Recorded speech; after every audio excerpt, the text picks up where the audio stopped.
Namni kiristaana ta'e si'a lama dhalata, si'a tokko immoo du'a. Namni kiristaana hin taane immoo lama du'a, tokkitti dhalata. Akkamittiin namni kiristaana ta'e tokko abbaa fi haadha isaarraa fooniin hin dhalata. Kun dhalachuu isa jalqabaati. Inni lammaffaa immoo dhufee hafuura qulqulluurraa, dubbii waaqayyoorraa, dubbii isaa isa dhugaarraa hin dhalata. Maal isaatu?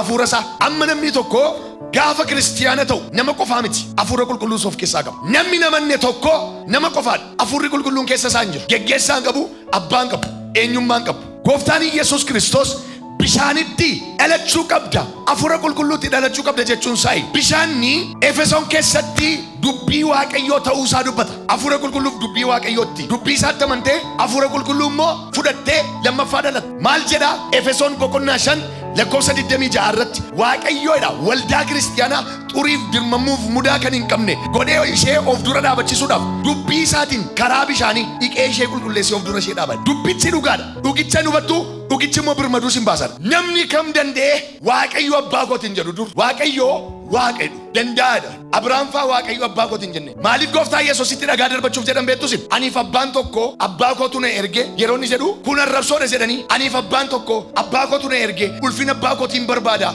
jechuunsaa Yihuudoota biratti abaarsa yookiis waaqayyoon tuffachuutti ilaalama ture. Sababni isaa namni kam waaqayyoon danda'aadha, Elshaadaayidhan jedhu, beekaadhan jedhu, hundumaa gararraa jiran jedhu kakuu moofaa keessatti abbaa kooti garuu namni daffaree jedhu jedhu. Yesuus gaafa dhufe waaqayyo abbaa kooti jedhe. Phaawulos immoo gaafa barsiise namni hafuura qulqulluu fudhate hafuurri isin fudhattan hafuurattiin waaqayyoon abbaa koo jettanii waammattan malee akka isa durii isa garbummaa jalatti isa hambisu miti. Hafuurri isin fudhattan siniif waaqayyoon abbaaf ilma taasiseera.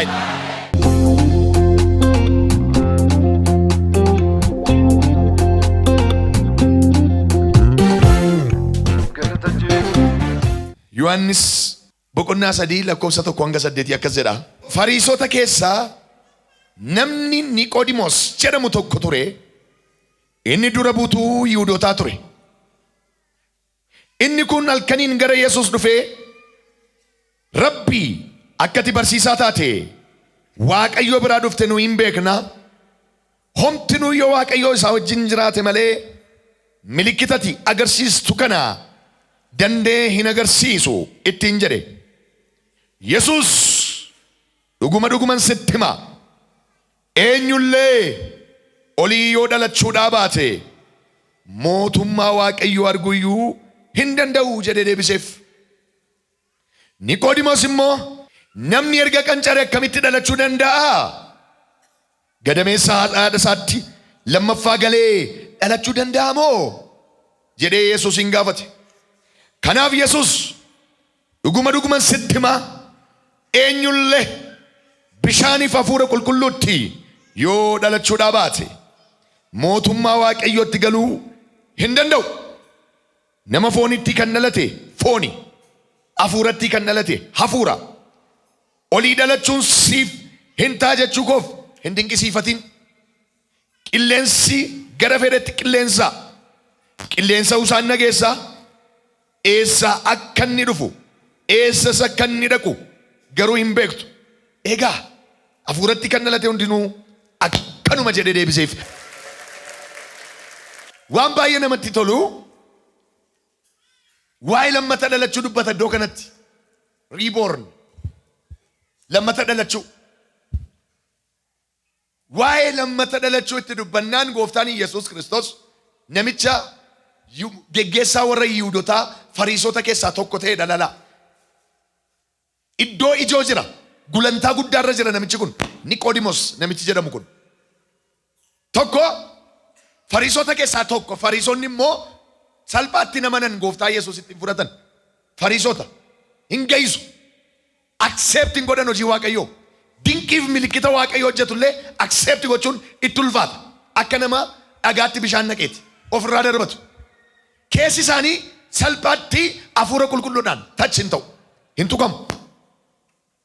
Jara kana keessaa tokkodha geggeessaa Yihuudootaati immoo Niqoodimoos kun. Sababa geggeessaa ta'eef dinqiin milikkita gooftaan Yesuus Kiristoos hojjetu hundumaa hin argee hin dhagee kun Waaqa bira yoo ta'e malee namni aboottiin kana godhuun qabu. Ilaa hunda isaanii keessaa inifeef arra nama tokko maqaa Yesuus hin siifaif. Inifeef namichaaf ifeef hinnaani amma kun jedhe dinqiif milikkiti godhamaa jiru kun aangoo namaan, humna namaan, dandeettii namaan, beekumsa namaan hin ta'u kun jedhe. This is supernatural. Kun humna namaa gararraadhaa. So namichi kun waaqa bira ta'uun isaa naaf wedhe. Hin dhaqeegaa halkaniin halkan walakkaa utuu namni tokko san argin sharraxateeti halkaniin gara Yesuus dhaqee qassedel maaliif baala silxaaniidha. Yoonni guyyaan dhaqee in qoratama aangorraa kaasu in ajjeesu. Callisee dhiisuu immoo hin dandeenye. Maaliif dubbiin sun keessa isaa qabateera. Wanti Waaqayyo karaa Yesuus hojjetu wanta nun arginee hin beeknedha jedhee dinqisiifateera namichi kun. Waa adda baafachuu barbaadeera. Eewni waa adda baafachuu dhufti. Kaafadhu harka kee. Arra Waaqayyo kallattiin sitti mul'ata. Arra Waaqayyoon kallattiin gara kee dhufa. Inni dhaqee gara isaa dhaqeeti barsiisaa jedhe. Dinqiif milikkitatti hojjettu kun yoo Waaqa bira ta'e malee nama biraa ta'uu hin danda'u. Du'aan keera, Alaazaar du'aa keera, bishaan daadhiitti jijjiirameera, Xabitaan du'a keessaa jireenyatti deebiteetti. Jaamaan Barxilimoos jaamaan banameera. Dhoqqeedhaan Siloo'aamittis namichi tokko banameera. Hojii Goophoon qajeeleera. Dinqiin harka Yesuusiin ta'e gurguddaa sababa ta'eef kun hojii harka namaa miti, hojii Waaqayyooti jedheeti adda baafachuudhaaf dhaqee gara isaa. Isa booda gooftaan Yesuus Kiristoos kallattiidhaan itti nanne. Dinqisiifachuu bichaan ga'aa miti jedhe. Arguu bichaanis ga'aa miti jedhe. Maal ta'uu qabda ree? Dhalachuu qabda jedhe lammaffaa.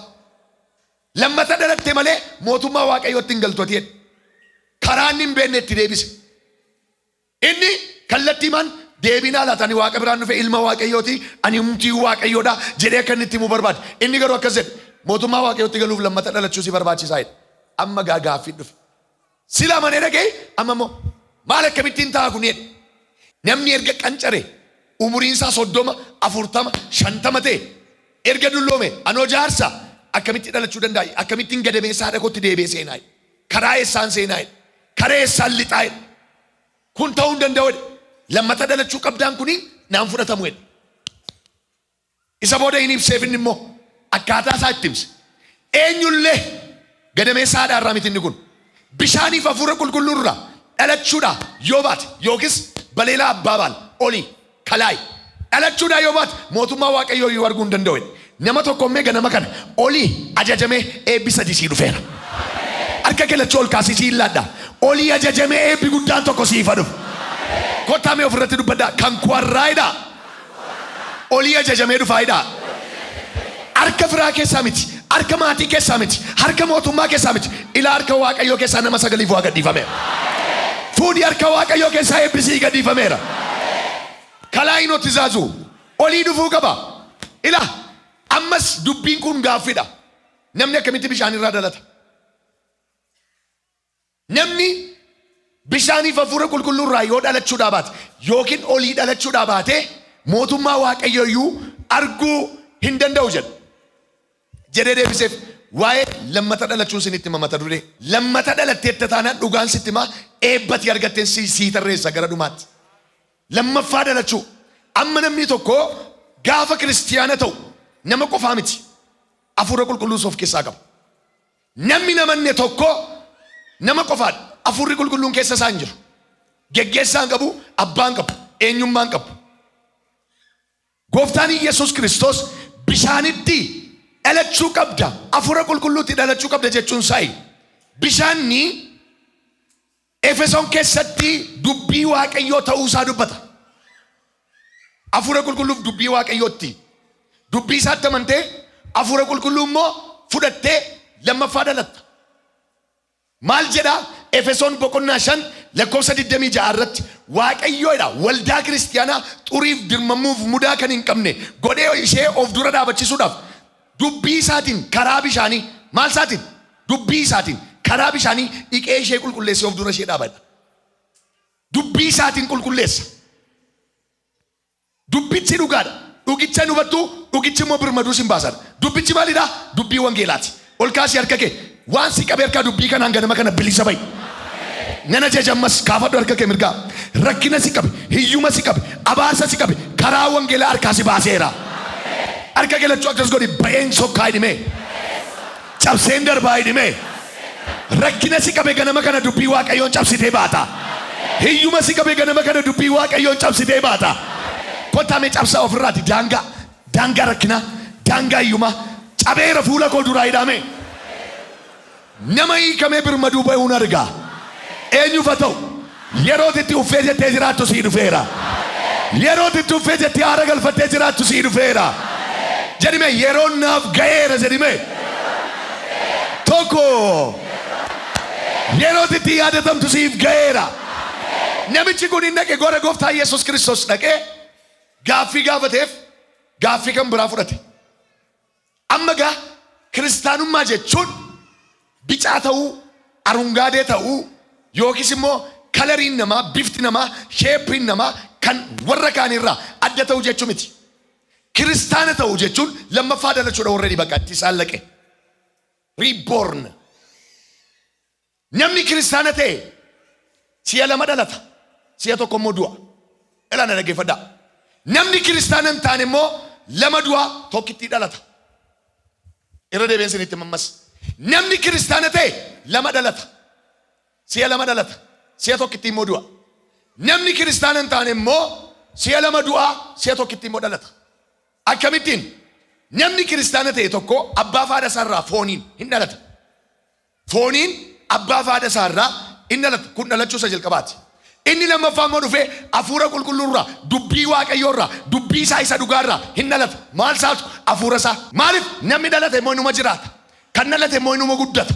Dhalattee karaatti naftu ol kaasii harka kee sin guddisa siin jedha waaqayyo.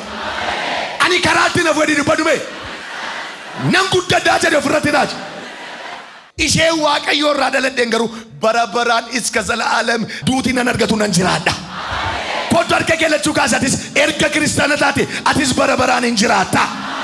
Kottu ofirratti taaja ani bara baraan nan jiraadha jedhime. Duutii nan argatu edhime. In amantaa abiddi bara baraa sin argatu.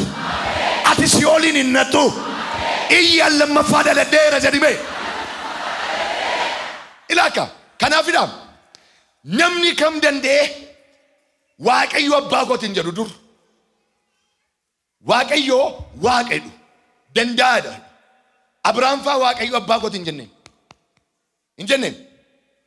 Maaliif gooftaa Yesuusitti dhagaa darbachuuf jedhan beektusin? Aniif abbaan tokko abbaa kootu na erge yeroo inni jedhu arrabsoodha. Kun arrabsoodha jedhanii aniif abbaan tokko abbaa kootu na erge ulfina abbaa kootiin barbaada jechuunsaa Yihuudoota biratti abaarsa arrabsoo yookiis waaqayyoon tuffachuutti ilaalama ture. Because sababni isaa namni kam waaqayyoon danda'aadha Elshaadaayiidhaan jedhu beekaadhaan jedhu hundumaa gararraa jiran jedhu kakuu moofaa keessatti abbaa kooti garuu namni daffaree jedhu hin jiru. Waaqayyoon kakuu moofaa keessatti Yesuus gaafa dhufe waaqayyo abbaa kooti jedhe. Phaawulos immoo gaafa barsiise maal jedhe beektaa? Namni hafuura qulqulluu fudhate hafuurri isin fudhattan hafuurattiin waaqayyoon abbaa koo jettanii waammattan malee akka isa durii isa garbummaa jalatti isin hambisu miti. Hafuurri isin fudhattan siniif waaqayyoon abbaaf ilma taasiseera. Kaasii harka kee waan tokkoon jedha arra eebba waaqayyoo dhaaltee baata abbo. Iyyi dhaaleen baay'inime. Fayyinan naalta. Eebban naalta. Badhaadhummaan naalta. Kunoo nama 92 irratti chaappese. Fuudhii ati mucaa waaqayyooti. Iyyi ani mucaa waaqayyooti jedhime. Tokko. Jedhamayyuu sadumaa. Nuti mucaa waaqayyoo taaneerra maaliin irraa dhalachuudhaan. Anaaf waaqayyoo hariiroon abbummaa mucummaa keenya DNA kootu waaqayyoo waama malee moggaasaan miti. Ittiin dhaladhe bakka. Waaqayyoos mucaa kooti jedheera anis akka abbaa kooti amaneera. Mi'aatti na duukaa kana amanti. Waaqayyo akka abbaa kee ta'e. Arraga fayyina eebba nagaa gammachuu badhaadhina kan waaqarraa kan lafarraa dhaaltee baata. Sassaabbattee baata. Maal ijoollu maacidiin harka namaa keessatti arga. Xaafii bilchaataa. Arra nama tokkotti eebba sassaabbattee gala dawaa. Eewni sassaabbattee galtu. Eebba waaqarraa fi eebba lafarraa sassaabbattee galta. Iyya akkas jedhimee quba kee akkas godhi natti hin irratu jedhimee. Sassaabbattee galaa hidhiin. Waan nabdee dhufte erga waaqayyo abbaa kee ta'e arra guurrattee galta. Arra sassaabbattee galta. Fuudhilaa eebba lakkuu sirratti gadhiseera. galata lakkuu sirratti gadhiiseera. Badhaadhina lakkuu sirratti gadhiiseera. Chaapesi naaf ta'eera. Chaapesi. Anaam namni 13 galataa wal argina. Wajjin akka ta'e hin beeku. Utuun turiin galataa wal argina. Utuun turiin galata guddaa fiddee dhufta. Erga Waaqayyo abbaa kee ta'e waan yaaddee dhufte hundumaa argattee baata. Fuudhii harka lamaan siin darbadha. Qabadheera jedhimee. Galateeffadhu Waaqayyo abbaa keeti. Ilaamma DNA koo marammarsiiste Yesuus jedhee waama. An mucaa Waaqayyooti bakka. An garbicha isaas miti. An nama orma mana isaas taa'u mitan. Ani mucaa Waaqayyooti. I am child of God. Miila kee ol irra kaadhu. Ani mucaa Waaqayyooti jedhii dubbadhu. Jedhetti seexan na gubattu. Ani kan seexanaa miti jedhin. An kan biyya lafaa miti jedhin. Kan Waaqayyooti ati. Booni abbaa gaarii qabda. Koori abbaa gaarii qabda. Oomjeji abbaa gaarii qabda. Niqoodimoos yeroo gara isaa dhaqetti gaaffisaaf kallattii maan hin deebii argadha see dhaqe. Gin chaalenjii itti ta'e. Argita lammaffaa dhalachuu si gaafataa callistee mana bira dhufuu kee miti jedhe. Halkaniin lootee dhokattee na bira dhufuu kee miti jedhe. Lammaffaa dhalachuu si barbaachisa. Dinqii argattee argitee garramsiifachuu keessa miti jedhe. Waaw ettee miirri kee dammaquusaa miti jedhe. So maaltu jira de lammaffaa dhalachuu si barbaachisa. Edhe namichi anoo qancaree waggaa 70 guuteera. Anoo jaarsaa qancareera. Eesaan maayixanii armee kootitti deebi'an man kana boodaa. Maal dubbiin kun jedhe. Innaan inni immoo akkas jedhee masiinuma koonfirmi godhe. Dhuguma sitti maal. Kana jechuu koof hin dinqisiifatiin jedhe. Hin dinqisiifatiin kana jechuu koof jedhe. Maal wayyareennaan olii dhalachuu sirra jira jedhe mammoo dabale. Olii dhalachuu sirra jira jedhe. Kun akkamitti taa'e gaaffiitti ta'e. Dhaggeeffadhaa. Namni kiristaana ta'e lama dhalatan nan sinin jedhe tokko abbaa fi haadharraati. Inni lammaffaan Waaqayyoorraa dubbii Waaqayyoorraa dhalata. Tokkommoon du'an sinin jedhee fooniin du'uun keenya na fuqa. Biyya lafaa kanarraa tokkitti maduuna isa booda duuti lammaffaan hin nyaatu. Warra moo'etti lammaffaa du'ii isaan hin nyaatu jedhe. Lammaffaa du'ii hin danda'amu. Ishee kan foonii immoo foonni kun kontaamineetii taatee jirti. Cubbuudhaan xinnoo ishee laaqamtee jirti. Qaama haaraa akka nuffadhutti ishee kana narraa gatu fedheeti Waaqayyo. Waggaa 70 ergan jiraadhe sokki achi dhaqee kottu qaama haaraa deemu ooffadhu naan jedha. Nan kaachuu dhaga. Argita? Amma gaa tokkuma bichaan du'aa lama immoo dhaladheeran. Abbaa faada korraa dhaladheera. Waaqayyo isa hin darbine irraa immoo dhaladheera. Namni kiristaana hin taane hoo abbaa faada isaarraa dhalatee lammaffaa deebi'ee hin dhalan. Kiristaana miti qa. Maalirraa dhalata? Kan irraa dhalatan hoo dubbii Waaqayyooti. Kan irraa dhalatan hoo hafuura qulqulluudha. Kan irraa dhalatan hoo wangeela. Innoo wangeela hin fudhanne. So inni immoo tokko dhalata fooniin dhalata lama du'a. Fooniinis hin du'a hafuuraanis hoo booddee du'ee si ol hin deema. Du'a lammataati kun immoo. Ati kana jalaa miliqxee. Harka kee mirgaa ol kaasi. Nam miliqee dhimee. Hin baatee mati. Birrii kennitee hin qabdu. Warqee laattee hin qabdu. Meetii kennitee hin qabdu. Wangeeluma kanatti amante. Milixxee dhuttee kaasa harka kee lachuu. Bagar kaa baatee dhuftee maqaa Yesuusiin. Jedhime ofirratti raaji. Miliqeen dhufee dhibee. Harkaa ba'een dhufee dhibee. Walii gammadaame baguma kan Waaqayyoo taate jedha walii gammadaa. Gammadii nama sibiraaf. Inni kaan si taafu edhin. Baguma kan Waaqayyoo taate edhin. Itti mime baguma kan Waaqayyoo taate edhin. Lama dhalachuun piroosesiin qabu foormulaan qabu. Isa Waaqayyoo siif kenne tokkicha ilma isaatti amanuu qofa. No additional things. Irrisuu dabaluus hin qabu. Kanuma. Ittiin dabalachuu jechuun dandeessu irraan irrisa jechuus hin dandeessu. Waaqayyoo akkasumaan biyya lafaa amma jaallatutti tokkicha ilma isaa hindi waddade. Akkasumaan sababa malee sababaan miti yaala sabab indiu sababa malee akkasumaan biyya lafaa jaallatee tokkicha ilma isaa dabarsee kenneef. Isatti kan amanu immoo jireenya bara baraa haa qabaatu malee haduuf miti. Edeetti fufe maal Waaqayyoodha. Tokkicha ilma isaa kan inni biyya lafaa tergeef biyya lafaatti farachiisuuf utuu hin taane biyya lafaa du'a oolchuun malee. Amma gaa maal gochuu qabda reemmati? Niqoodimoositti gaaffite tarii gaaffisitti ta'aa jira siinis. Wanta ati gochuu qabdu tokkoof tokko. Gooftaa Yesuusitti amantaa chaaw. Lammata dhalatteeffati. Maal jettaa? Yesuus Kiristoos gooftaa akka ta'e garaa kootti nan amana. Afaan koonis nan beeksisa. Arraa kaasee kan isaa ta'e rennaan taateetta baqqaati. Maayitama tokko dhufee adda keetti. Taa! In argamu maayitamni sun. Adda keetti chaappeffama. Amma toof irratti hin beektu malee maayitama kan Yesuus ta'uu keetis irra jira. Adda kee qabadu narra jira diru badume. Dabali of irratti raajii ammayyuu. Akkas irra jiru kan amantu kaase. Arraa kaasee seexanii danda'ee adda kee hin baatu. Mandaratti teessu keessa kana booda budaan hin teessu. Mandaratti teessu keessa kana booda xonqaayin hin taa'u.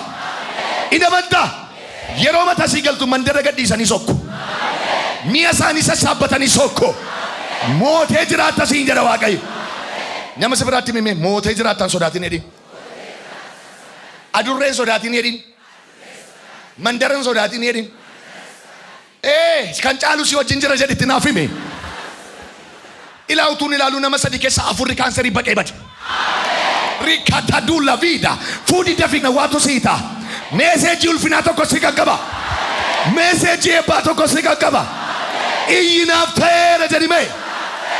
Tokko. Lama. So.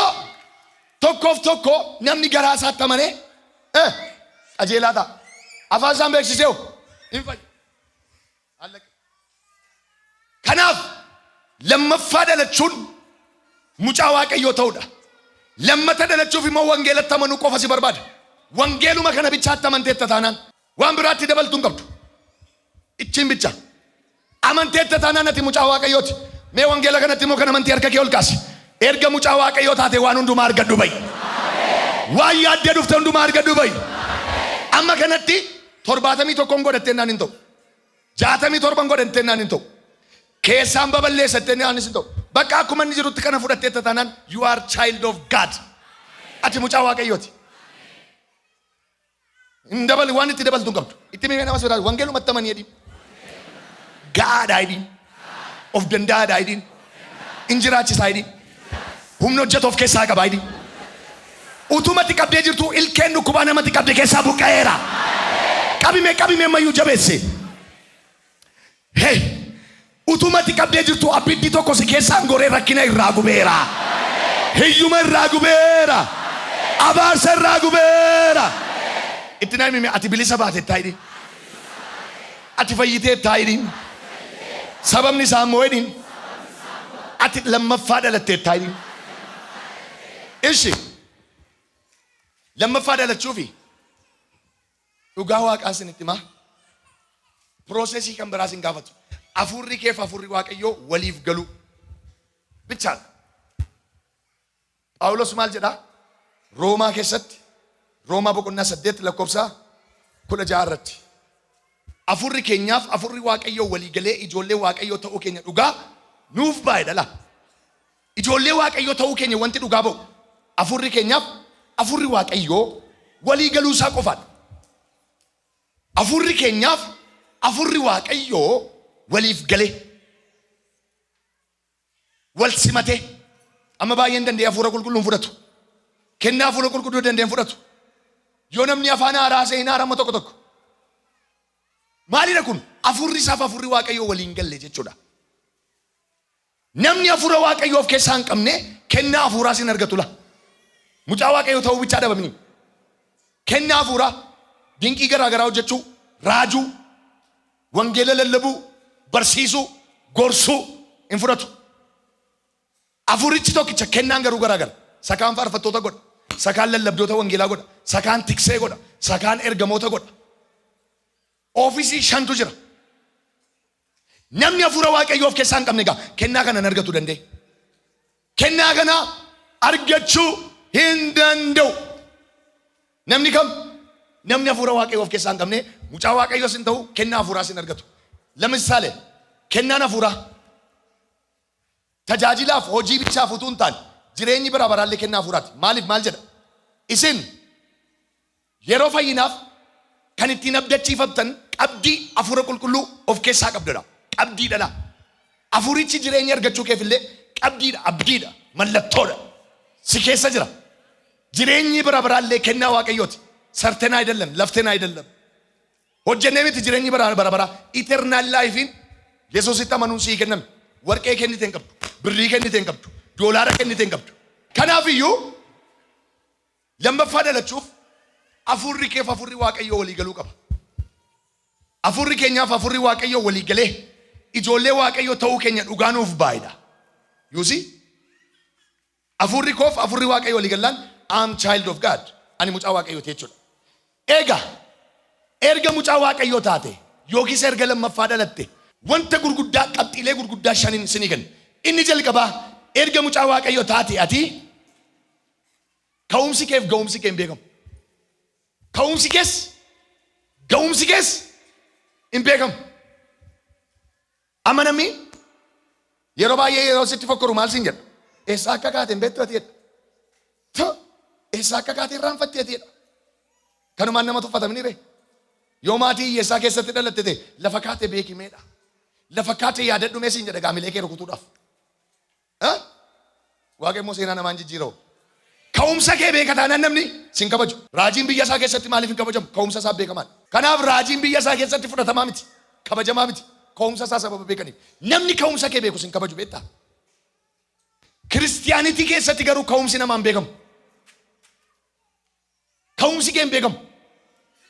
Maalitti fakkeesse beektu gooftaan Yesuus Kiristoos Niqoodimoositti gaafa himu qilleensa beektaa ho'i. Qilleensi eessaa akka inni ka'u eessas akka inni dhaqu hin beektu jedhe. Garuu qilleensa usaan nageessaa jedhe. Ila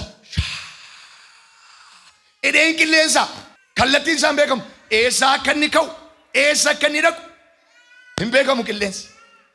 Maaliif? Ka'umsa isaa beektennaan ati oksijiiniin bu'a qabeessa ta'uu isaan beektu. Oksijiiniin jireenya namaa keessaati baay'ee bu'a qabeessa. Qilleensa malee daqiiqaa muraasan turtu hunduu takka hin biletta. Oksijiiniin sirraa cinnaan chaa'oo duutetta. Amma gaa qilleensa muka urgufaa, baala urgufaa, waan hundumaa urgufa. Eessaa akka inni kee, eessa akka inni dhaqu namni beeku hin jiru. Waan jechuuf jedha nama 21 ka'umsi kees ga'umsi kees hin beekamu kuttee darbita siin jedha Waaqayyo. Jedhame kuteen darbaa jedhame. Tokko.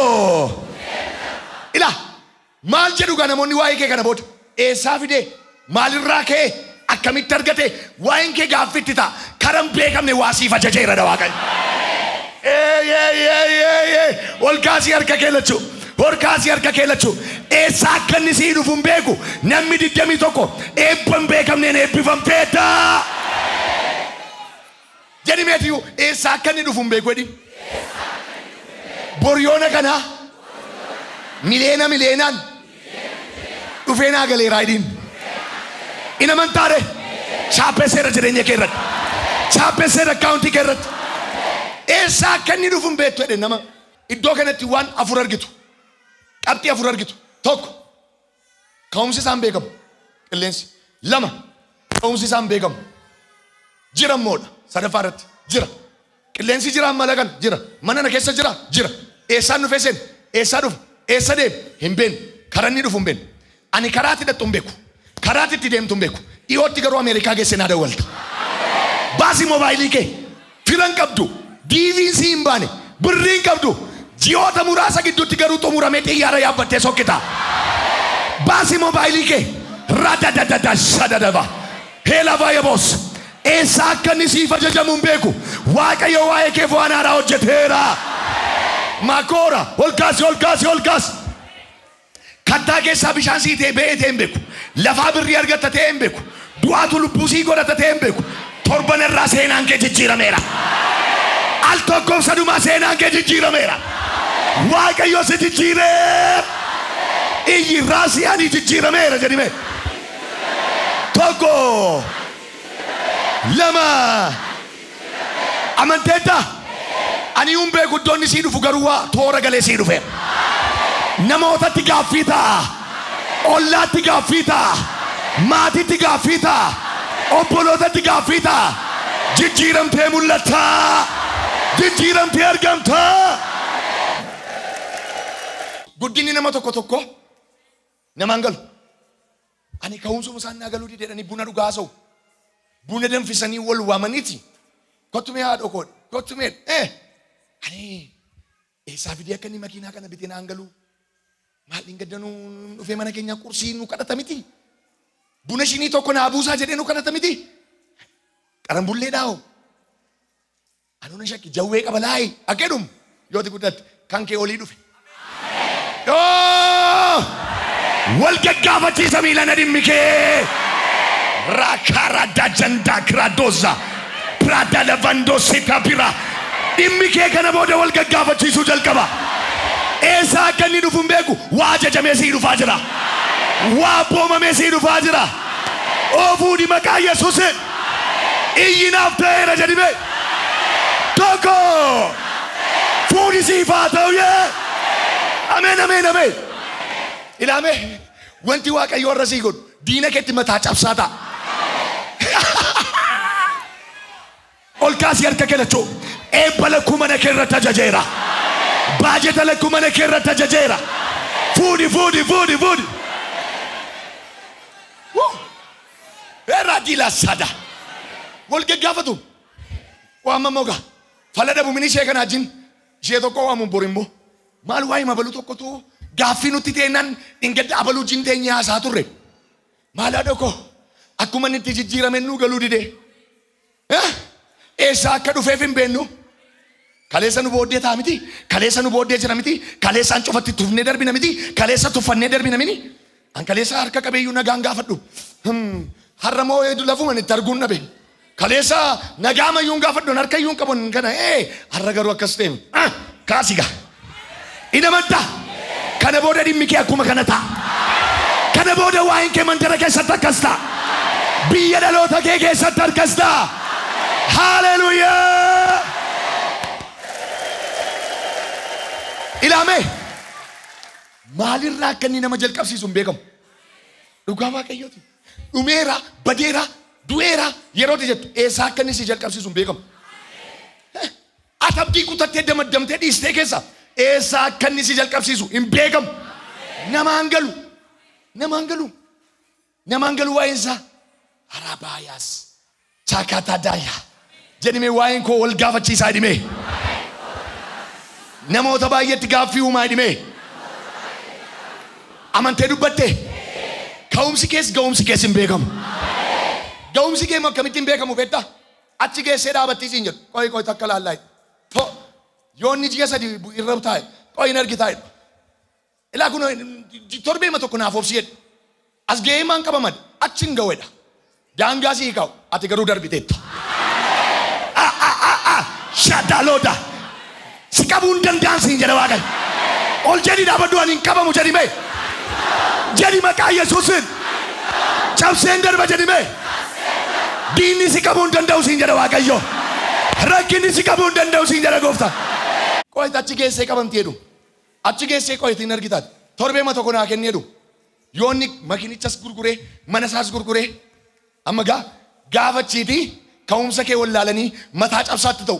Amma maal jechuutti ka'u beektaati. Taa ilaalateen namatu itti kennate malee kan isaa miti jedhu. Hamma dhufee harkaa fudhataa jedhu. Maal jechuutti ka'u gaafa immoo namni dhufee fudhachuu didu immoo maal ji'a sadii naa kennedha. Yooma qabeenyi kun harka ture jallinaan dhufeedha. Garuu kan kee oliitii dhufe. Maaltu mataa nama cabsaa oola beektaa bakkee kana keessaa. Ka'umsa keenya hin beekanii ga'umsa keenya hin beekan. Qabneerra jedhu nuun sokkineerra. Hiyyeerra jedhu nuun hiikamneerra. In amantaa. Kana booda qabaan sin danda'u yee. Qabaan rakkinaas hin danda'u yee. Qabaan hiyyumaas hin danda'u yee. Namni kiyyoo diinaa caccabsee ba'u tokko jira as keessa. Eenyu akka ta'e hin beeku caccabsitee baata. Rakkina cabsitee baata. Hiyyuma cabsitee baata. Ol jedhi dhaabadhu cabseen baa cabseen baa. Raajii ofirratti. Kun naman taatu siin jedhu hayi karani namaa dhufu maaltu beeka? Eessaa akka inni dhufu maal? Eessaa nama fuutee? Dhoqqee sochootu? Gaara?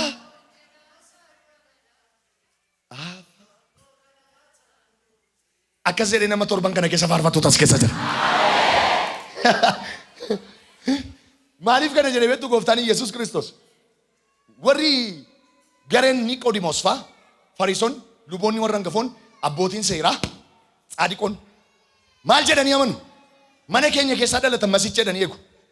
Yoo dhufees immoo nu bichaa jireenya qajeeltoo jiraata maqaateef numatu jireenyatti galadhanii eegu.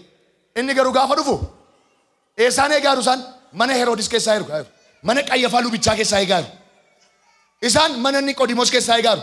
Yesuus dallaa horii keessa dub. Achi eegu lafa isaanii neennetti dhalate. Amma immoo barbaacha dhaqan yeroo isaan barbaacha dhaqanitti immoo ol ba'eetiin immoo mana Maartaa faa mana Maariyaam faa mana warra qaraxxafuutu mana warra cubbamootaa hirra naannaa argachuu dadhaban mana keenya dhufaa. Yesuus nama tokkoon gabbarree dhaqee balbala qosoqqosee ati mootiidha mitiin jenne. Hinuma deemaa eessa inni jedhu ol gaggaafachiisa dhimmisaa. Warra namni jibbine jibbee ka'eedha. Kadhattuun taatu kana booda ka'eedhaa baddan. Ala naafti jaamaan namni qaama irru kakuu moofaa keessatti mana qulqullummaa waliin seenu. Inni immoo maal godha beektu? Erga namni dhaqee waldaa guutee akka kana waldaan cufamee balballi cufame kadhattuun eessa taa'u? Ala taa'u. Kellaa duuba taa'u. Inni immoo akka ijii nama hundumaa argutti. Sila kadhattuu yoomnatti beektaa saantifa kadhachuu ganama barii utuu namni yaa'innatti. Maaliif? Yeroo ol seenan kennaafi akka darbanitti. Hundumtuu ilaalaa ol gala. Inni garaa laafeef hin kennaafi inni kaan immoo inni ilaalu iyyuu dhazimee darba. Iji nama hundumaa kadhattuu sana eessatti argee dhufe? Balbala irratti. Dhumarra dhufa gaa Yesuus immoo. Ela dhumarra dhumne isaan mana keessaa ol qabu. Isaan waldaa keessaa wallaansoo ol qabu. Fayyuun barbaaddaa hodha. Ka'ee ka mana qulqullummaa ol lixi. Ela maal gooti namittiin immoo dhadhee utaaluutti kaati. Kottu kaasii harka kee booddee irra dhufee nama si taasisa Yesuus. Makila dayalas ol kaasii harka kee mirgaa atillee gatamee hin jira jechaarta. Atillee namni na irraanfateera jechaarta. Atillee waa'ee kodumeera jechaarta. Dhumarra dhufee nool si kaasadha Waaqayyo. Rakkina kee keessaa si kaasa siin jedha. Awwaara rakkinaa keessaa si kaasa siin jedha. Nan kaa jedhi dubba dube. Heeyyee akkasiin amma namicha tokko dhaqeetii namicha dhaloota isaatii karra oolaa jedhama balbala mana qulqullummaa karra oolaa. Karaa karra oolaa hoolotatu hidhamee ta'a. Foolii hoolotaa beektu minire hoolonni bakka isaan bulan fooliin isaa namatti hin tolu. Achirra ta'a. Maaliif? Karaa qulqulluu irra teenyaan gadeedha. Namni eessaan eega? Namni guddaan barri ittiin ol galuu qaba. Karra oolaarra hiyyeessotatu dhaqa. Karra oolaarra warra gatiin qabu jedhamee dhaqa. In eegamu karaa sanaan namni guddaan dhufuun.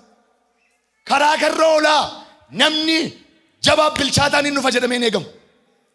Ayitaa sabab Yesuus immoo warri gurguddoon achi wallaansoo ol qabu achirraan dhufe karaa oolaa.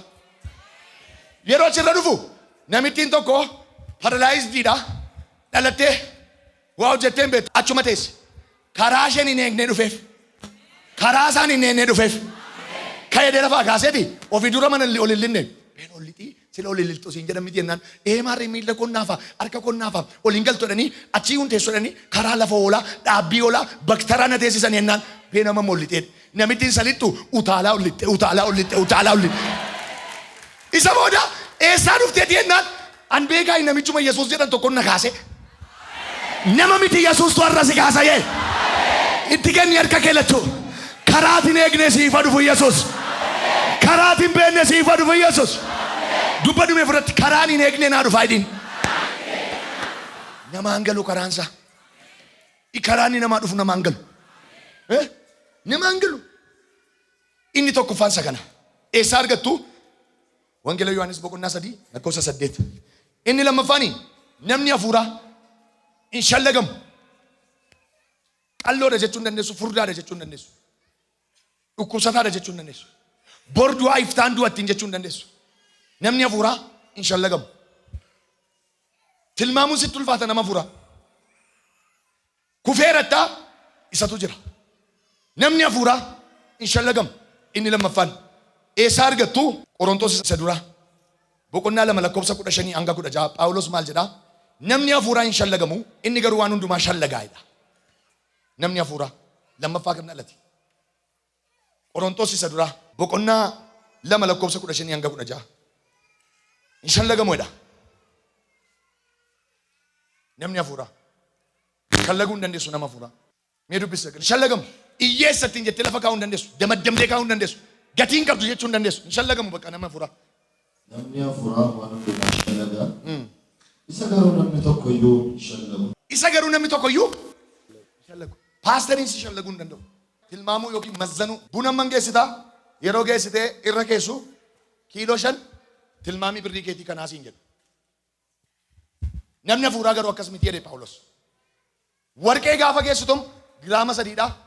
Gatiin tilmaama keetii immoo manaadhaan birrii sii kennu. Namni hafuuraa miizana hin qabu jedhe. Maaliin madaaltu jedhe? Madaalinaa jedhe. Har'a isaan ilaalinaa. Bor nama biraa ta'e argama. Namni hafuuraa maali? Hin madaalamu, hin shallagamu. Ammas hin baay'een keessan ol tilmaamaa ooltu. Kopheen ishee birrii 15, surreen ishee birrii 25, shamiziin ishee birrii 40. Uffata namittiin uffatteertu birrii 100 guutuu molumatti etta teesse. Nama hafuuraa madaaluun hin ulfaataa jedhe Phaawulos. Inni garuu waan hundumaa madaalaa jedhe. Waan hundumaa tilmaama hafuura qulqulluu keessa taa'e. Gatiin kee ammana siin jechuu hin danda'u namni. Rakasa siin jechuu hin danda'u. Maaliif? Hin madaalamu namni hafuuraa. Lama. Xiqqisiisaas ni kenneera. Sadaffaa. Namni hafuuraa hangafa ta'a. Hangafa. Hangafa jechuun beektu? Isa duraati. Isa fi lafiitii jirudha hangafi. Namni hafuuraa hangafa. Mee Yaaqoob boqonnaa 1 lakkoofsa 18 naa dubbisiisa. Dubbii isaa irraa dhalanneedhaan waa'ee lammata dhalachuu, waa'ee riiboorniin isinitti maayirai hangafa akka taanu fedha. Nuyi uumama hundumaaf. Nuyi uumama hundumaaf. Uumama hundumaa leencaafis, isa sooressaafis, isa hiyyeessaafis. Uumama hundumaaf. Hangafa akka taanuuf. Hangafa akka taanuuf. Inni akka jaalala isaatti. Inni akka jaalala isaatti. Dubbii dhugaatiin. Dubbii dhugaatiin. Nu dhalachiise. Nu dhalachiise. Maaliif? Akka jaalala namaatti miti. Jaalalli Waaqayyo nama 13 irratti fiixaan ba'eera. Hangafa ta'u, dursuu. Inni booddee isa duraan taa'edha. Akkamittiin? Gaafa gooftaatti amantooti booddee miti. Hangafati. Yeroo eegda malee waan baay'ee sii qophaa'ee jira. Isa immoo harka galfattee baata. Qabime erga nama si biraa. Harka kee keessa galaa hidhiin. Inni olii dhalatee hundumaarra jira. Inni arfaffaan. Mee Yohaannis boqonnaa 3 lakkoofsa 31. Yohaannis itti fufee. Yohaannis itti fufee. Inni olii dhufu hundumaarra jira. Inni kam? Inni olii dhufu. Inni kam? Inni olii dhufu. Inni olii dhufu. Amma nuni olii dhalanneerra. Olii dhalachuu sirra jira jedhanii Qoodimoosiin. Olii dhalattennaan hundumaarra jirtati. Hin caalta. Isa irra keessaati malee isa jalaa mitati. Eegee mitati mataadha malee. Maal taanaan olii dhalattennaan. Inni shanaffaaf inni dhumaa inni an ittiin sin eebbisu. Warra waan hundumaa argatan taanaa. Mee dhaqii Roomaa boqonnaa 8 lakkoofsa 17 dubbisi. Nuyi ijoollee Waaqayyoo erga taane. Nuyi ijoollee Waaqayyoo erga taane. Warra waan hundumaa argatan hin taana. Waan meeqa? Waan hundumaa. Bayyesuus. Erga maal taane? Ijoollee Waaqayyoo erga taane. Mee ijoollee Waaqayyoo jirtu as keessa waan hundumaa argadhu bayi. Ameen. Siin galle waan hundumaa manas, makiinaas, viizaa biyya fagoos, fayyinas, nagaas, eebbas, badhaadhummas erga mucaa Waaqayyoo taate har'a argadhu bayi. Mee irra deebi dubbisi. Nuyi ijoollee Waaqayyoo erga taane. Ilaala ani mucaa Waaqayyooti jettee fokkoruu bichaa mini. Waa argachuu qabda. Waa fudhachuu qabda. Waa harkaa qabaachuu qabda. Erga ijoollee Waaqayyoo taane warra waan hundumaa argatan hin taana. Lallabaa raadoo nama 122 waan hundumaa si argachiiseera siin jedha Waaqayyo. Harka lachuu ol kaasii naaf peera dhimee. Irra deebi dubbisime ila dhaggeeffadha. Nuyi ijoollee Waaqayyoo erga taane. Erga ijoollee Waaqayyoo taane warra waan hundumaa argatan hin taana. Maaliif hiyyeessa taatee teessare? Siin ajaja. Waan hundumaa argadhu bayi. Irra naa deebi. Nuyi ijoollee Waaqayyoo erga taane. Nuyi ijoollee Waaqayyoo erga taane warra waan hundumaa argatan hin taana. Warra waan hundumaa maaraa daadda ati hiyyeessa ofiin jechaarta har'aa kaasee waan hundumaa siif haa dhufu. In argattaa waan hundumaa. Kayira badugaa hin kadhanna. Arree dhimee gaa ofirratti dubbadhu. Waan hundumaa argadheen baa. Raasii harka kee lachuu. Waaqayyo warra waan hundumaa argatan sin haa taasisu. sinan eebbisa guyyaan irraa guyyaa eebbaati warra waan hundumaa argatan sinaa taasisu karaa tokkoon illee sinittiin irratiin jedhame nattiin irratu edha fayyinni sedha nagaani sedha eebbi sedha umurii dheeraani sedha nattiin irratu jedha ilaa kuna waaqayyo harka guutee siif haa kennu waaqayyo wanta ati barbaadde harka guutee siif haa kennu eebbati barbaadde harka guutee siif haa kennu fayyinati barbaadde harka guutee siif haa kennu harkicha lachuudhaasi harka guutee naaf kenna waaqayyo jedhime tokko lama ilaala nama tokko irratti akkaawuntii kee irratti eebbiutu roobuun arga ridda doola baba sadadaga waan hundumaa argadhu ba'i ofirratti dubbadhu wanta hundumaa argadheen ba'i dhime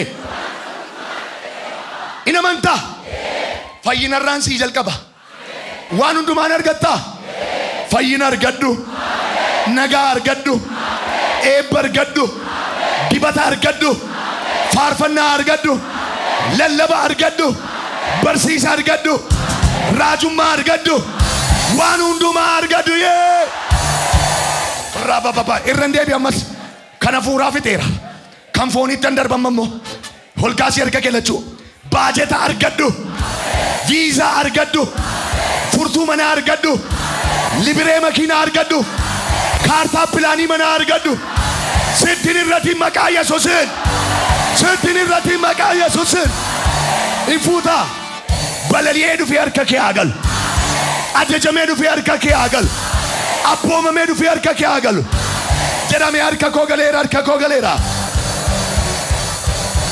holkaasi harka kee mirgaa ani nama salphaa miti jedhime afuro qulqulluun na keessa jira jedhin kiisiin koo duwwaa ta'e iyyuu jedhime afurri qulqulluun keessa koo jira jedhin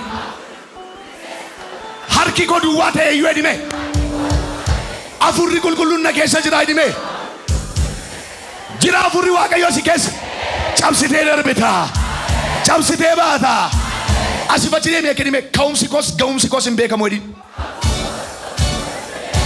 amen maaliif beektaa eessaa kaatee kun immoo siin jedhu ka'umsa kee gaaffitti ta'a eessaa kaatee ka'umsi ishee maali gaaffitti ta'a isa booda maal jedhu kaa eessayyuu hin geessu jedhu eessayyuu hin geessu kan hin argita miti jedhu ka'umsi ga'umsi kee immoo hin beekamu socho'aa mees keessa socho'aa ladadadaa yaba socho'aa hime ka'umsi kees hin beekamu caaltee jiraata gaarummaan kee baay'ee arjummaan kee hedduu gooftaa kooti beeta akkan si jaalladhu gaarummaan kee baay'ee arjummaan kee hedduu gooftaa kooti beeta akkan si jaalladhu hammana yookaan ammasi tilmaamu tana rakkisee hammana yookaan ammasi tilmaamu tana rakkisee Carmelios kupana gente natae Aki abloltu sa shantaman nakae Yennana tidu fe karankon sodato Wakarrana dufa abitti sanyato Alleluia Anendo Tirenya tantirata mane Karumma gupta kono desa Setana garashe mbobesa Alleluia